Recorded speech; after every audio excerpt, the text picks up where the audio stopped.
Vesna Vulović. Vesna Vulović was a Serbian flight attendant who survived what might be the most impossible fall ever recorded. On 26 January 1972, JT Flight 367 exploded in mid-air over Czechoslovakia, reportedly due to a bomb in the baggage hold, sending the aircraft into 3 pieces. Vulović, trapped in the tail section of the fuselage, fell from a cruising altitude of about 10,160 meters and somehow survived the fall. She struck a snowy forested hillside near Srpska Kamenec, where the tail section's wreckage and snowdrifts reportedly cushioned the impact. Her injuries were devastating: a fractured skull, 3 broken vertebrae, a broken pelvis, multiple broken legs and ribs, and temporary paralysis from the waist down. She was in a coma for days, hospitalized for months, but eventually recovered enough to walk again, though with a lifelong limp. Her survival earned her a place in the Guinness World Records for the highest fall without a parachute, a record that many still view as almost miraculous. Phineas Gage. Phineas Gage was a railroad construction foreman in Vermont when a routine blasting job on September 13, 1848 went terribly wrong. He was using a heavy iron rod to pack explosive powder into a rock, but because the sand that was supposed to block the blast wasn't added, a spark ignited the charge. The rod, which was over 3 feet long and weighing more than 13 pounds, shot straight through his skull. It entered below his left cheekbone, passed behind his eye, tore through his frontal lobe, and blasted out the top of his head, landing nearly 25 yards away. Incredibly, Gage was still conscious, able to speak within minutes, and even walked with help to an ox cart that took him home. Thanks to remarkable medical care, he survived the injury and lived for years afterwards, though those close to him said his personality became far more impulsive and erratic. Juliane Koepcke. Juliane Koepcke was a 17-year-old mammalogy student who survived the impossible on December 24, 1971, when Lanza Flight 508 was struck by lightning and broke apart mid-air. She fell nearly 10,000 feet strapped to a row of 3 seats, with storm updrafts and the thick rainforest canopy softening her fall. She survived with a broken collarbone, a concussion, deep cuts on her limbs, a torn knee ligament, and a swollen eye, all while having lost her glasses, 1 sandal, and dressed only in a thin sleeveless dress. Alone and injured, she spent 10 days making her way through the Amazon rainforest, following streams and rivers while enduring insect bites and an infected wound crawling with larvae until local lumbermen finally found and rescued her.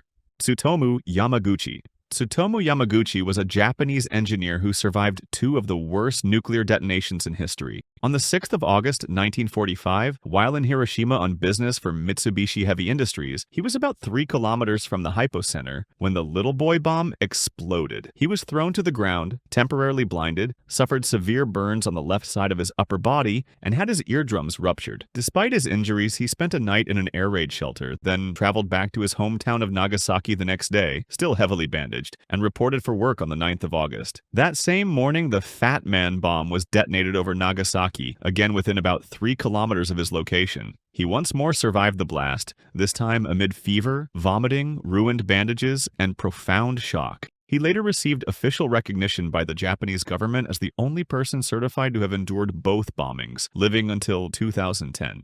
Nicholas Alkemade. Nicholas Alkemade was a British tail gunner with the Royal Air Force who survived what many thought was physically impossible. On the night of the 24th of March 1944, his Avro Lancaster was attacked over Germany, caught fire, and began spiraling out of control. His parachute, clipped behind the turret, was already ablaze and unusable, so instead of burning alive, he jumped out of the tail without a chute from about 18,000 feet. Miraculously, his descent was broken first by pine trees, then by a thick snowdrift, and he landed with nothing worse than a sprained leg and wrist. The Germans who captured him were incredulous at his story, but after examining the wreckage and finding his parachute harness unused, they issued him a certificate confirming his survival. Later, a prisoner of war, Alkemade lived on after the war and died in 1987. Roy Sullivan. Roy Sullivan was a park ranger in Shenandoah National Park who holds the extraordinary record of surviving 7 lightning strikes between 1942 and 1977. The first happened in April 1942, while he was in a new fire lookout tower without a lightning rod. When he ran outside, a bolt hit him, burning his right leg, tearing off a toenail, and leaving a hole in his shoe. In later years, he was struck inside his truck, on his left shoulder, and on his head, each time setting his hair on fire, burning off his eyebrows and eyelashes, and leaving scars. After the 4th strike, he even carried a can of water with him to douse his hair in case it ignited again. Remarkably, he lived through all 7 strikes, only to die in 1983 by suicide, having already endured odds that seemed almost supernatural.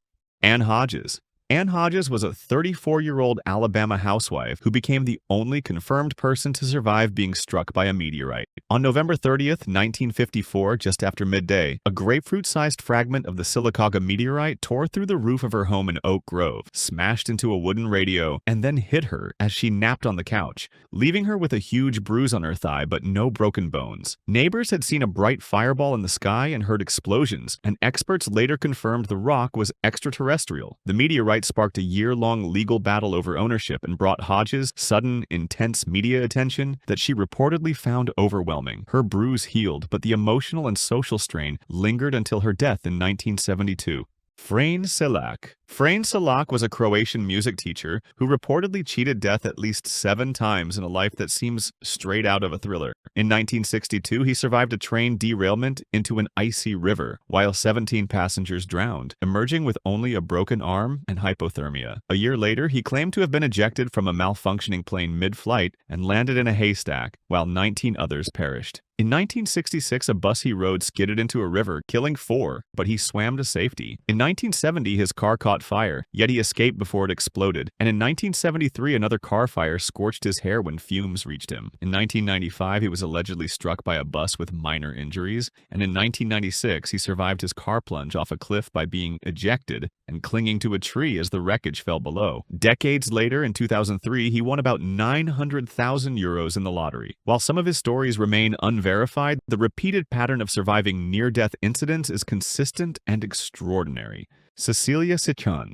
Cecelia Cichan was a 4-year-old girl who became the sole survivor of one of America's deadliest plane crashes. On August 16, 1987, Northwest Airlines Flight 255 crashed just after takeoff from Detroit, killing 154 people on board plus 2 on the ground. Young Cecelia was found still belted in her seat, thrown clear of the fuselage, badly burned over much of her body, with fractures to her skull, leg, and collarbone. She survived and years later spoke about how strange it felt to be the only child alive among so much loss. Even though she recovered, the trauma stayed with her far beyond her injuries.